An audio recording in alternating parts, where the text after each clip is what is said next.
തൊഴിലാളി ദ്രോഹ നയങ്ങൾക്കെതിരെ എസ്.ടി.യുവിന്റെ നേതൃത്വത്തിൽ തൊഴിലാളികൾ കണ്ണൂർ കലക്ടറേറ്റിലേക്ക് മാർച്ചും ധർണയും നടത്തി. ദേശീയ വൈസ് പ്രസിഡന്റ് എം.എ. കരീം ഉദ്ഘാടനം ചെയ്തു. ജില്ലാ പ്രസിഡന്റ് ആലിക്കുഞ്ഞി പന്നിയൂർ അധ്യക്ഷനായി.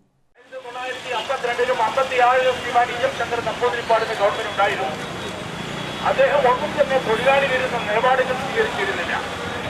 പ്രിയങ്കരനായ ഇ.കെ. നായനാരുണ്ടായിരുന്നു, അദ്ദേഹം സ്വീകരിച്ചില്ല. എന്തിനേറെ പറയുന്നത് ശ്രീമാൻ അച്യുതാനന്ദൻ വരെ ഉള്ള കമ്മ്യൂണിസ്റ്റ് നേതാക്കൾ കേരളത്തിന്റെ മുഖ്യമന്ത്രിയായപ്പോൾ തൊഴിലാളികളുടെ അവകാശങ്ങൾ നിഷേധിച്ചിരുന്നില്ല. എന്നാൽ ഈ സർക്കാർ അധികാരത്തിൽ വന്നതിന് ശേഷം തികച്ചും തൊഴിലാളി ദ്രോഹ നടപടികളാണ് നടന്നുകൊണ്ടിരിക്കുന്നത്. ക്ഷേമനിധി പെൻഷനും ആനുകൂല്യങ്ങളും ഓണത്തിനു മുമ്പ് കുടിശ്ശിക തീർത്ത് വിതരണം ചെയ്യുക, ചുമട്ടുതൊഴിലാളി നിയമം ഭേദഗതി ചെയ്യുക, പൊതുമേഖലാ സ്ഥാപനങ്ങളിൽ ശമ്പളവും ആനുകൂല്യങ്ങളും കൃത്യമായി നൽകുക, അംശാദായ വർധനവിന് ആനുപാതികമായി ആനുകൂല്യങ്ങൾ വർദ്ധിപ്പിക്കുക, മോട്ടോർ, മത്സ്യം, സ്കീം വർക്കേഴ്സ് മേഖലകളിലെ പ്രശ്നങ്ങൾ പരിഹരിക്കുക, തൊഴിലാളി ദ്രോഹ നടപടികൾ അവസാനിപ്പിക്കുക തുടങ്ങിയ ആവശ്യങ്ങൾ ഉന്നയിച്ചാണ് മാർച്ച് നടത്തിയത്.